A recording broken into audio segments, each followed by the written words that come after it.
Welcome to part 2 of the 50mm focal length for the SLR Lounge Canon Lens Wars series. Now we had 7 lenses in this grouping, and in the first part we discussed just the 50mm primes. In this part 2, we're going to be covering the zoom lenses that cross over the 50mm focal length. Then in part 3, we're going to compare our favorite zoom to our primes.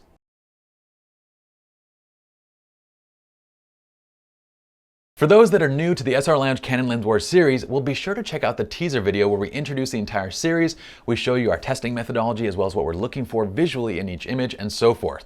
Now this is part 2 of the 50mm focal length, and we're going to be comparing 4 zoom lenses, and it's actually the same 4 zoom lenses that we had at our 35mm focal length. We have the 2470 f4 IS, we have the 24 2.8 Mark II, we have the 24 to 105, and I hope I have these in the right arrangement. We have the 24 to 105 f4 and the 28 to 300 f3.5 to 5.6 IS. Now at the end of the 24 and the 35mm focal ranges, we ended up with the 2470 f28 Mark II being our top choice for overall quality, performance, aesthetics, and so forth. So we're going to see if the same holds true at 50mm, which I suspect it will. So let's start from the top with their WOAs, or their wide open apertures. Now once again, this is a visual test of differences and not a technical one. So we're trying to distinguish differences in appearance while simply viewing the images full screen on a 27-inch 3K resolution display. Well, starting with the bokeh, once again we would expect the 2470 f28 Mark II to be the clear winner, and it is. Of the 4 lenses, it's still the only one that can go down to an aperture of f2.8. All the other lenses, including say the 28 to 300, are at f4, the 2470 and, this is the 2470, and the 24 to 105, everything's at f4. With the 2470 at simply full screen, or the 2470 f2.8, we can visually see a clear distinction in background bokeh compared to the other 3 lenses. Again, our next best performer in terms of actual bokeh aesthetics would be the 2470 f4, but it still leaves quite a bit of distance behind the f2.8. Now this difference is very easy to see if we compare the space of leaves between the extending trunks towards the left side of the frame. In this space, the 2470 f28 Mark II allows the background to fall fully out of focus and gives a beautiful and pleasing looking bokeh. Now the 2470 f4 as well as the 24 to 105 f4 are slightly blurry in that area. They do have a little bit of bokeh, but it still is quite a bit of distance, or still quite a bit of difference from the 2.8. While the 28 to 300, well, that's almost fully in focus in the same area. Now visually, while simply viewing the images at full screen on a 27-inch display, it's tough to see a large difference in image sharpness. I do notice, however, that the 2470s, both the f4 and the f2.8, they do appear to be a little bit crisper, but it's tough to really tell without zooming in.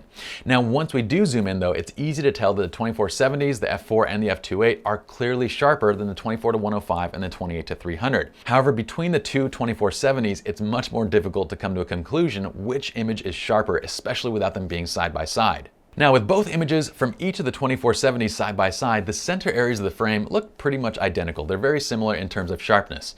But when we extend out from the center to the edge of the frame, particularly to the right side of the model, that's when it becomes easy to see that the 2470 f2.8, even at a lower aperture of f2.8, is still sharper at the edges than the 2470 f4, and it's noticeably sharper. But again, visually, all 4 of the lenses were quite solid performers. There were small differences in full screen view, which showed the two 2470 to be just a bit more crisp, have a bit better aesthetics and so forth prior to zooming in, but overall they're still good lenses. In terms of color and contrast when shooting wide open, the 2470 f2.8 is again the clear-cut winner from a visual comparison.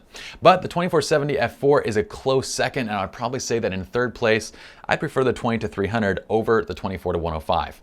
Overall, lens distortion and lens vignetting are really relatively equal at this focal length. There are small differences, but they're tough to tell visually. Now as we step up to f5.6, the differences between these lenses closes quite a bit. But the 2470 f2.8 is still showing quite a bit of background bokeh, and even with a slight flare coming from the top of the tree, the 2470 f2.8 is still noticeably better and overall. I still love the look of the 2470 f4 as well as the 28 to 300 as well, and when we compare edge-to-edge sharpness by zooming in, again the 2470 f2.8 Mark II still takes the cake.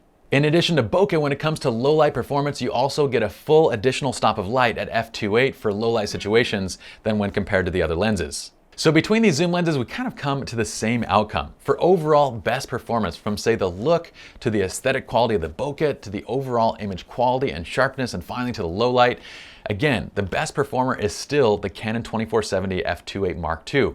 And while it's the best option in this focal range, it's also the second most expensive at over $2,000, and it still doesn't come with image stabilization for that price. So if you are needing image stabilization, particularly say for DSLR video, then again, your next best option is going to be the 2470 f4.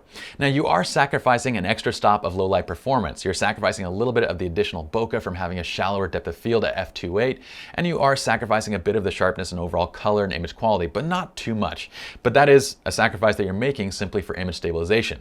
But also it is quite a bit less expensive. This lens only costs around $1,500. Now of this set, if someone were to tell me that I could only have one single lens to document an entire trip, say to Europe, which is a place that I would really like to go, then I'd probably go with the 28-300. I should say that it's the jack of all trades when it comes to comparing between all these lenses.